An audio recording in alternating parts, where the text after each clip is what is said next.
en ce moment même. Un compte à rebours tourne.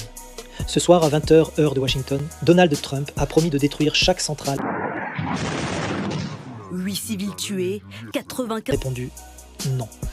Et voici ce que ça signifie pour le monde entier. Retournons en arrière. 21 mars.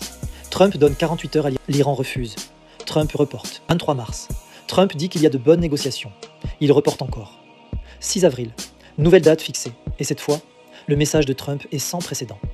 Sur Truth Social, il écrit, et je cite exactement, « Mardi, jour des centrales électriques, jour des ponts, tout en un, en Iran. Il n'y aura rien de tel. » C'est le message le plus agressif qu'un président américain ait jamais publié publiquement. Et l'Iran a répondu immédiatement. La réponse iranienne est ferme et calculée. Le porte-parole de la présidence iranienne déclare « Le détroit d'Ormuz ne rouvrira que lorsque l'Iran recevra une compensation pour les dommages de guerre. » Le président du Parlement iranien avertit « La région pourrait brûler » et accuse Trump de crimes de guerre. Les ambassades iraniennes dans le monde entier ont publié des réponses cinglantes. L'ambassade en Afrique du Sud a même suggéré d'invoquer le 25e amendement de la Constitution américaine pour déclarer Trump inapte à gouverner. Ce n'est plus de la diplomatie, c'est une confrontation totale. Maintenant parlons des chiffres militaires, ceux que les médias minimisent. L'Iran affirme avoir abattu 12 avions américains depuis le 3 avril, un F-15, un A-10 et d'autres.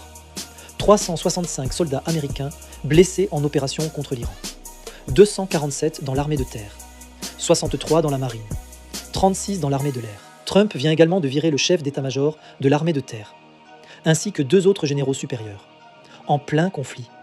Ce n'est pas le profil d'une guerre qui se termine bien, c'est le profil d'une guerre qui s'enlise. Voici le vrai problème de Trump ce soir. Il s'est lui-même piégé. S'il frappe les centrales électriques iraniennes ce soir, l'Iran riposte sur tout le Golfe. Les prix du pétrole explosent vers 150 ou 200 $.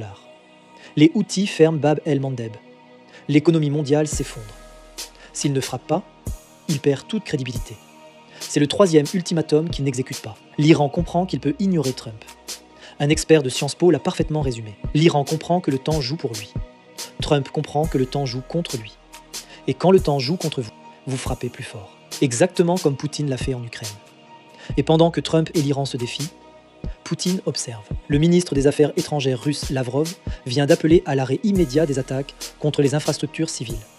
Il avertit particulièrement contre des frappes sur la centrale nucléaire de Boucher. Moscou suggère que si les États-Unis abandonnent leur rhétorique d'ultimatum, les tensions dans le Golfe pourraient s'apaiser. Traduction, Poutine se pose en homme de paix, en alternative à Trump, en recours pour l'Iran et en fournisseur de pétrole pour toute l'Asie. Pendant que Trump s'enlise, Poutine encaisse. Voici ce qui peut se passer ce soir. Scénario 1. Trump frappe. Les centrales électriques iraniennes sont détruites. L'Iran riposte massivement sur le Golfe. Les Houthis activent Bab el-Mandeb. Pétrole à 200 $. Crise économique mondiale immédiate. Scénario 2. Trump reporte encore. 4e ultimatum non tenu. L'Iran comprend définitivement qu'il peut ignorer les menaces. Trump perd toute crédibilité mondiale. Scénario 3. Un accord surprise. Trump a dit sur Fox News qu'il y avait une bonne chance d'accord d'ici lundi. L'Iran laisse passer 20 navires pétroliers. Trump déclare victoire. La guerre ralentit. Lequel de ces scénarios va se réaliser ce soir? Personne ne le sait encore. Mais dans quelques heures, le monde entier aura sa réponse. Ce 6 avril 2026 n'est pas une date ordinaire. C'est peut-être le moment où cette guerre bascule. Vers la paix ou vers l'abîme. Abonnez-vous à Flash Monde. Activez la cloche maintenant. Je publierai une mise à jour dès ce soir, quand la réponse sera connue. Parce que cette histoire ne fait que commencer.